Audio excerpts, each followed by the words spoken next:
Book वॉक्सिया के एक और नए वीडियो में आज हम बात करेंगे एक बुक के बारे में जिसका नाम है the monk who sold his Ferrari. इस बुक को लिखा है रॉबिन शर्मा ने। रॉबिन शर्मा दुनिया भर के टॉप 5 लीडरशिप एक्सपर्ट्स में से एक हैं। वो बहुत सी बेस्ट सेलिंग बुक के ऑथर हैं। The monk who sold his Ferrari wisdom से भरी हुई एक इंस्पायर्ड स्टोरी है जो हमारी लाइफ को उद्देश्य और सुकून देती है। ये बुक एक काल्पनिक कैरेक्टर जूलियन मेंटल के बारे में है। वो एक सक्सेसफुल लॉयर थे। वो बहुत फेमस और रिच थे। उनके पास बहुत बड़ा उनका मेंशन, प्राइवेट जेट और फरारी थी। बहुत से अमीर लोगों को बचाने के लिए उन्होंने उनके केस लड़े थे। वो बिल्कुल संपन्न थे, लेकिन इसके बावजूद उनमें सेटिस्फैक्शन नहीं था। जूलियन और अधिक संपन्नता चाहते थे, इसलिए वो दिन में 18-18 घंटे काम करते थे, जिसका परिणाम ये हुआ कि अपने घर परिवार को समय न दे पाने के कारण ही जूलियन का डाइवोर्स हो गया। 53 साल की उम्र में जूलियन 80 साल के दिखने लगे। एक रेगुलर कोर्ट रूम सेशन के दौरान उनके सीने में तेज दर्द हुआ। वो कुछ समझते इससे पहले ही वो बेहोश होकर जमीन पर गिर पड़े। आनन फानन में लोग उनको लेकर अस्पताल पहुंचे। वहां डॉक्टर्स ने बताया कि उन्हें हार्ट अटैक आया है।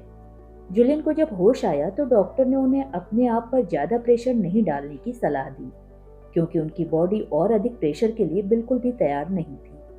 उन्होंने जूलियन को अपनी जॉब छोड़ने के लिए कहा, जिससे जितना उन्होंने अभी तक कमाया है उसके साथ वो शांति से जीवन जी सके।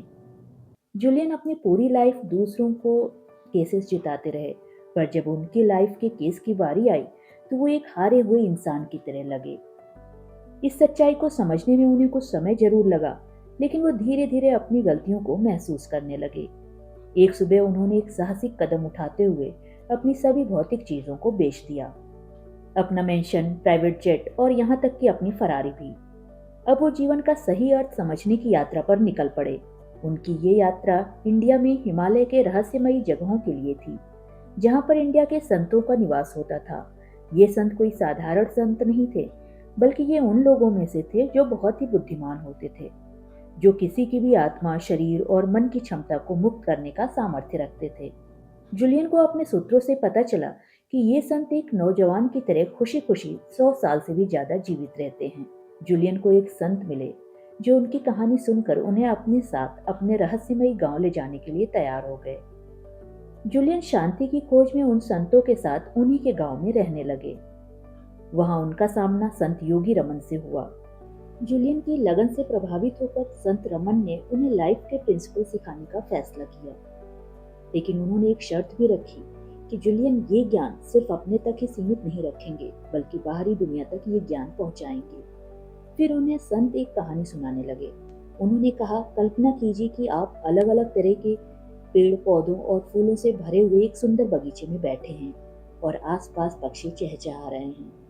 फूलों की बहुत अच्छी खुशबू चारों तरफ फैली हुई है। आप एक अच्छे समय को व्यतीत कर रहे हैं। आपने ध्यान दिया कि बगीचे के बीच में एक लाइट हाउस है। उसका दरवाजा खुलता है और आप उस लाइट हाउस के अंदर से एक सुमो रेसलर को बाहर आते हुए देखते हैं। रेसलर को बगीचे में एक सुनहरी घड़ी दिखाई दी। जैसे ही वो घड़ी को उठाने के लिए झुके, वो फिसलकर गिर पड़े और बेहोश हो गए। कुछ समय बाद शायद गुलाब की खुशबू के कारण उन्हें होश आया। होश में आने के बाद सुमो रेसलर ने अपनी बाईं तरफ देखा तो वहां छोटे छोटे हीरों से बनी पक्की सड़क थी, जो रेसलर को उस जगह पर ले जाती है जहां जीवन की सारी खुशियां मिलती हैं। वो उस रास्ते पर चलना शुरू करते हैं और जल्द ही नजरों से ओझल हो जाते हैं। जूलियन ने संत से पूछा कि ये किस तरह का मजाक था, क्योंकि इस कहानी का कोई मतलब नहीं था। संत ने कहा, ये कहानी कोई साधारण कहानी नहीं है। इस कहानी में लाइफ के 7 सबसे बड़े प्रिंसिपल हैं। वो वहां गए और कहानी को समझने लगे और इसमें छिपे हुए रहस्यों को समझने की कोशिश करने लगे। ये किताब उन 7 गुणों को बताती है जो लाइफ में आंतरिक शक्ति, आनंद और आध्यात्मिक भावना रूपी उपहारों के खजाने के लिए चाहिए। द 7 वर्चेस ऑफ एनलाइटेंड लाइफ, यानी अद्भुत जीवन के 7 विशेषताएं। पहली विशेषता, मास्टर योर माइंड। अपने माइंड को मास्टर कीजिए। एक माली जैसे अपने बगीचे की देख रेख करता है।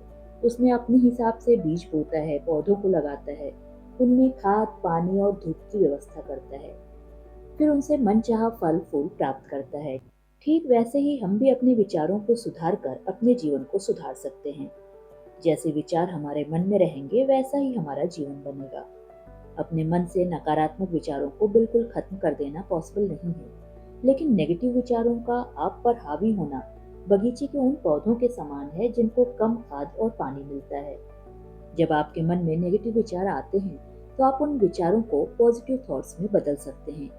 ये पॉजिटिव थॉट्स काइंडनेस यानी दयालुता, प्यार और सहानुभूति कुछ भी हो सकते हैं। इसके बाद आपको इंटरनल पीस के लिए काम करना चाहिए, जिससे आप खुद में इंटरनल पीस डेवलप कर सकें। आप सभी के लिए किसी लक्ष्य का होना और क्षमता के ऊंचे स्तर पर पहुंचना जरूरी है। आपके पास जो भी है उसे सराहें, ईश्वर के प्रति कृतज्ञ बने। राइटर माइंड को मास्टर करने के लिए कुछ टेक्निक्स बताते हैं। एक गुलाब का फूल लेकर एक शांत जगह पर बैठ जाइए।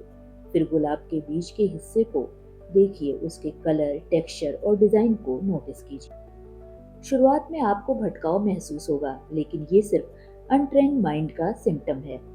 इससे आपको घबराना नहीं है। अपना ध्यान गुलाब पर केंद्रित कीजिए। इसकी डेली प्रैक्टिस आपको डिसिप्लिन और स्ट्रांग बनाती है। ये टेक्निक रोज 10 से 20 मिनट कर सकते हैं। चाइनीज बुद्धिज्म में प्रबुद्ध लोग इस टेक्निक का इस्तेमाल कर चुके हैं। संत झील के ठहरे हुए पानी को देखते हुए अपने सपनों को सच्चाई में बदलने की कल्पना करते हैं। आपने नोटिस किया होगा कि सब कुछ दो बार होता है। पहले एक बार हमारे मन में होता है और फिर बाहरी रूप में होता है। हम हर उस बात की कल्पना कर सकते हैं जो हम चाहते हैं। दूसरी विशेषता, फॉलो योर पर्पस। अपने उद्देश्यों का पालन करने के विचार को समझने के लिए रॉबिन शर्मा लाइट हाउस की समानता को इस्तेमाल करते हैं। लोगों को सही राह दिखाना लाइट हाउस का उद्देश्य है। इस तरह हमें भी अपनी लाइफ में सही राह चुनने की जरूरत है। उपलब्धियों के साथ ही खुशी आती है, हालांकि बिना लक्ष्य को बनाए आप कुछ भी हासिल नहीं कर सकते। इसलिए अपनी लाइफ के उद्देश्य को खोजिए, लक्ष्य को बनाइए और एक पेपर पर नोट कर लीजिए। असल में वो लक्ष्य ही नहीं होते जो लिखे हुए ना हो। लेखक कहते हैं कि इंसान के अंदर एक दिन में लगभग 60,000 विचार आते हैं। लक्ष्य को लिखना आपके सबकॉन्शियस माइंड को सिग्नल भेजेगा कि ये लक्ष्य बाकी सभी 59,999 विचारों से ज्यादा इंपॉर्टेंट है।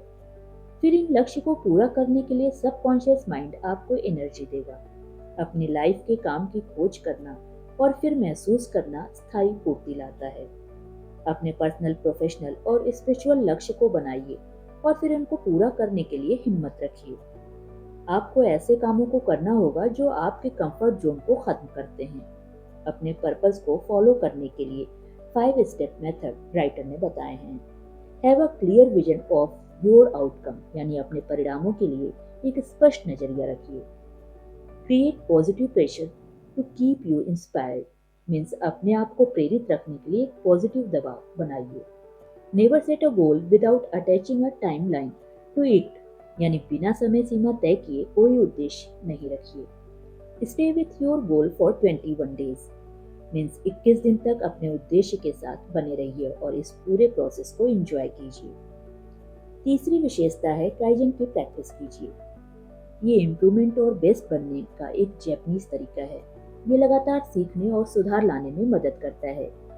ये आइडिया ज्यादातर सुमो रेसलर पर लागू होता है, जिन्हें अपने हैवी बॉडी और अपने टेक्निक्स को बनाए रखने के लिए डिसिप्लिन होना पड़ता है।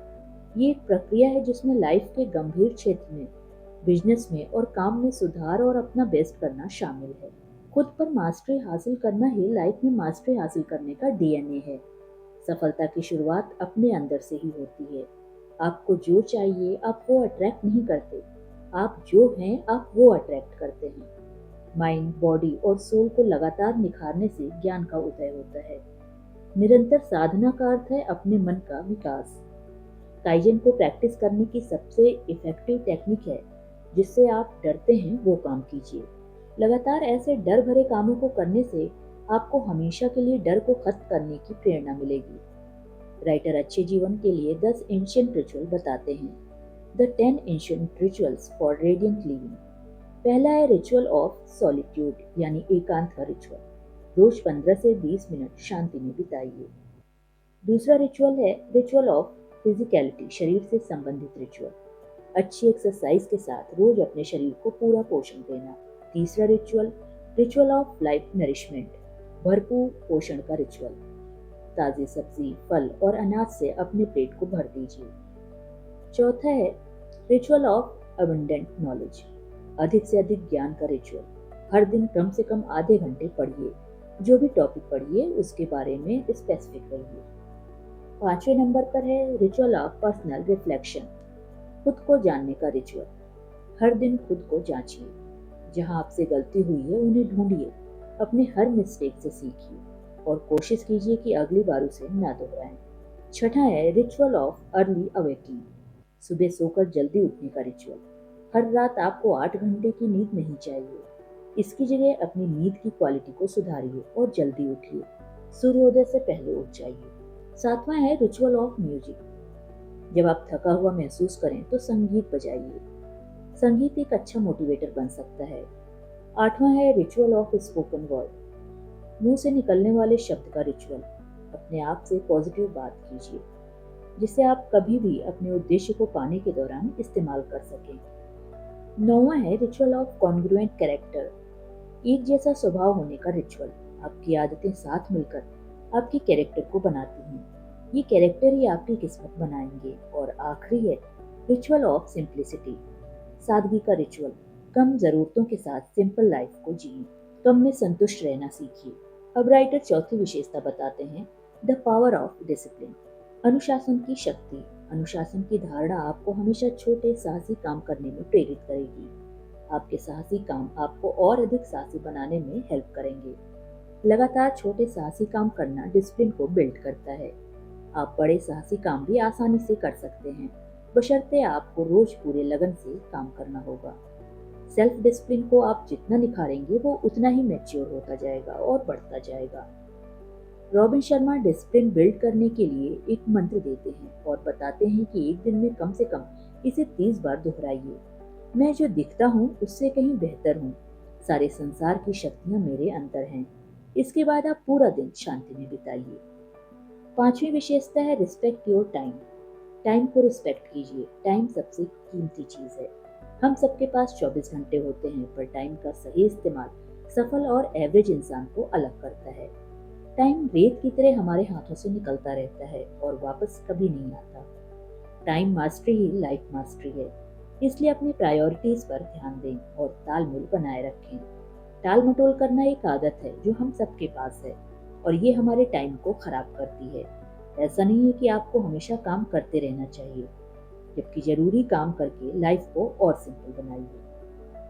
अपने टाइम पर पूरा ध्यान और उसकी रिस्पेक्ट करने से आप अपनी लाइफ को पूरी तरह से जी पाएंगे। द एंशियंट रूल ऑफ 20, एक बहुत पुराना रूल 80-20 प्रिंसिपल है, जो बताता है कि 20% काम 80% रिजल्ट देते हैं। आप अपने टाइम को पूरी रिस्पेक्ट देने के लिए अपनी लाइफ में इस 20% वाले काम को ज्यादा देने की कोशिश करें। द डेथ बेड मेंटेलिटी, अपनी टाइम को पूरी तरह से इस्तेमाल करने के लिए आपको रिक्वेस्ट को ना बोलने की हिम्मत दिखानी होगी। डेथ बेड को अपनाना ऐसा करने के चांसेस को बढ़ाने का एक तरीका है। हर रोज सुबह अपने आप से पूछिए कि अगर ये आपका आखिरी दिन है तो आप क्या करेंगे। अगर ये आपका आखिरी दिन है तो आप अपनी फैमिली फ्रेंड्स के साथ कैसा बर्ताव करेंगे। छठी विशेषता है सेल्फलेसली सर्व अदर्स, निस्वार्थ भाव से दूसरों की सेवा कीजिए। दुनिया के प्रति आपके योगदान से आपकी लाइफ के प्रति योगदान का पता चलता है। पूर्णता को पाने के लिए आपको हर दिन दयालुता और खुले दिल से देने की प्रैक्टिस करनी होगी। दूसरों के साथ अपने रिश्तों पर ध्यान देना होगा। दूसरों की लाइफ को ऊंचा उठाने से आप अपनी लाइफ को ऊंचा उठाते हैं। एक मशहूर कहावत है, जो दूसरों को फूल देते हैं उनके हाथों में भी फूलों की खुशबू रह जाती है। दूसरों की हेल्प करने का सेटिस्फेक्शन अनमोल है, इसलिए जिसे चाहें उसे दें और रिश्तों को गहरा और मजबूत बनाइए। दूसरों के प्रति हमेशा परोपकारी बने रहिए। ऐसे बिहेवियर को प्रोत्साहित करने के लिए अपने दिन की शुरुआत ये सोचने में लगाइए कि उस दिन क्या अच्छा आप कर सकते हैं। बुद्धिस्ट कहानी में एक सूमो रेसलर गुलाबों की खुशबू से जगा। जागने के बाद उसे हीरो का रास्ता मिला, जिससे वो खुशी से झूम उठा। रेसलर ने सीखा कि खुशियां मंजिल नहीं बल्कि यात्रा है। काल्पनिक कहानी में इन अजूबों को हीरो के रूप में दर्शाया गया है। इन हीरो को अप्रिशिएट करने के लिए आपको हर अवसर में ग्रेटिट्यूड देने की प्रैक्टिस करनी होगी। अपनी सेहत को, अपने परिवार को और लाइफ में छोटी खुशियों को एप्रिसिएट करते रहिए। इस कहानी से हमें ये सीख मिलती है कि दूसरों पर दया करना आपको खुशियों से भर देगा। हालांकि भविष्य की खुशियों को बढ़ाने के लिए आभार जरूर व्यक्त करते रहिए। सातवीं विशेषता, एम्बेरस द प्रेजेंट। अपने आज को गले लगाइए। अपने प्रेजेंट को पूरी तरह से एम्बेरस करने के 3 टेक्निक्स हैं। आज में जिएं, प्रेजेंट के गिफ्ट को एंजॉय करें, कभी भी अचीवमेंट के लिए खुशियों को सेक्रीफाइस न करें। अपने हर दिन को आखिरी दिन समझकर जिएं। हम सब यहाँ पर किसी उद्देश्य से हैं। अपने बीते हुए कल का कैदी बनकर जीना बंद करें। अपने भविष्य के निर्माता बने। हमारा दिमाग इस तरह से डिजाइन किया गया है कि हम अपने पास्ट के बारे में सोचकर परेशान होते हैं और फ्यूचर को देखकर परेशान होते हैं। हम आज के छोटे पॉजिटिव पलों को कभी कभी इंजॉय करते हैं। ये पल आपकी लाइफ के सच्चे हीरे हैं, इसलिए अचीवमेंट के लिए कभी भी अपनी खुशियों को सेक्रीफाइस ना कीजिए। अपने बच्चों को बढ़ते हुए और निखरते हुए देखने का समय निकालिए। आपका प्यार ही आपके बच्चों के लिए आपका बेस्ट गिफ्ट है। अपने बच्चों को जानिए, उन्हें दिखाइए कि वो आपके लिए आपके प्रोफेशनल करियर के इनामों से कहीं ज़्यादा इम्पोर्टेंट हैं। अगर आप अपने बच्चों का बचपन नहीं जिएंगे तो बहुत देर हो जाएगी। आपने एक बार अपने जीवन का बड़ा उद्देश्य खोज लिया तो फिर आप अपनी सारी एनर्जी अपने उद्देश्य में लगा सकते हैं। The monk who sold his Ferrari का प्राइमरी मैसेज खुशी के साथ विशेषताओं पर बना हुआ है और हम इन सभी विशेषताओं को अपनी लाइफ में यूज कर सकते हैं। अपने माइंड को मास्टर कीजिए, अपने पर्पस को फॉलो कीजिए, काइजन की प्रैक्टिस कीजिए, अनुशासन की शक्ति को पहचानिए, टाइम को रिस्पेक्ट कीजिए, निस्वार्थ भावना से दूसरों की सेवा कीजिए और अपने वर्तमान को गले लगाइए।